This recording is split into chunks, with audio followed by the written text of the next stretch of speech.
Now, I would like to take a little bit of a step back. You mentioned that the Presbyterian Home for Children is 154 years old. If you could give us a little bit of history, I mean, that is a storied organization. It really is, and it's an amazing history.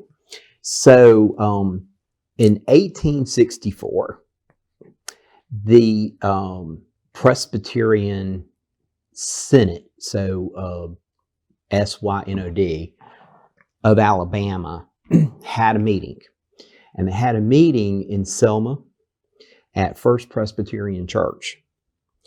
And at that church, and at that meeting, they voted to form the home. This was right after the Civil War, so there was a lot of incredible need. I mean, you had so much, people had died, and orphans and so forth, not just in Alabama, but just, really everywhere.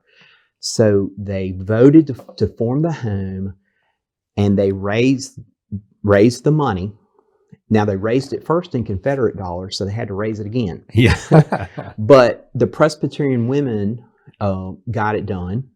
In our denomination, that's who makes things happen. And so that's where it was formed. Now, little sidebar, that church would later be the same church, now not the same building, but the same location, that my in-laws were married in. Really? And so you can't really make this stuff up. Yeah. But then the home was located, once they raised the money, in Tuskegee. And then they needed more space. And so they actually started operations in 1868. And then in 1892, they moved to Talladega. Hmm. Now, we do have the story of the first 3 children that came to the home. The president and one of the board members had heard there were 3 children that were basically orphaned, small children. And so he went in a horse-drawn carriage with this board member and got to this remote area. And so there were 3 small children, and they had no food, they had no clothes, they had no nothing, and brought them to the home. And that was the beginning of the Presbyterian Home for Children. Yeah. And you guys have carried that. I think that's a great analogy of what you stand for here at the Home for Children, is helping those that need it the most, that maybe can't do it by themselves or on their own. Right. at this time. So in the 154 years, I'm going to throw you a curveball. Do you know how many families or individuals have come through the home? Wow. Well, it's been thousands. And about how many individuals and families can you serve, like in a year or 2-year basis? All right. So at full capacity, in all those programs that we've talked about, we, at any given time, so I keep putting all these, would be about 170. Now, we have people rotate in and out. Mm-hmm. So you could probably, perhaps add another 70 or so to that, but at any given time at full capacity. The one thing we hadn't talked about yet, and it's a new program, we've been at it for a year, we decided to step out and do a mission outreach. So we are in Wilcox County and now in Marengo County. These are 2 of the poorest counties in the state and perhaps in the nation. And so we are working with some African American Presbyterian churches there in a community called Pine Hill, and also another community in Dixon Mills. And so we are providing love to children and youth.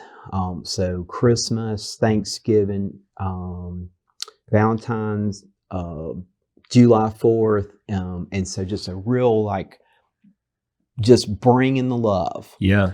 Now, we haven't been able to take our children here to that, but we involve them. And so they write notes, they help make gift baskets. And part of their own healing is showing love. Mm. And so it's really been I think it's going to grow even more. But this summer we were involved with a summer mentoring program, and so for the teenagers, and so they learned about peer pressure, drug abuse, job readiness, how to read a tape measure. I mean, just all kind of things. Mm-hmm. And then we rewarded them at the end of the summer, and they got a field trip to Atlanta. And so they got to visit the grave of Dr. King and Coretta Scott. And they got to visit a couple of colleges, and then they got to go to Six Flags. Yeah, I was wondering where the Six Flags was. Yeah, Six Flags got in there. And so we were able to do that. They're on the grounds. They've got the connections, but we're able to help them make that happen. And but then just kind of, they had really worked hard, and a lot of them may have never even been outside of Wilcox County. Yeah, I was just thinking, some people may not have been out of their county, their town, to sort of see something different like that. My father's a veterinarian up in Pennsylvania. And, I grew up in kind of an hour away from Philadelphia, but one of the things that he's involved in is he mentors inner city children that may have an interest in getting into being a veterinarian, but don't know what that looks like or what that process is. Right. And sometimes, that organization, all it is a phone call. And just to say, hey, I'm unfamiliar with how to get to the next step, and just to have someone kind of show you what's possible there.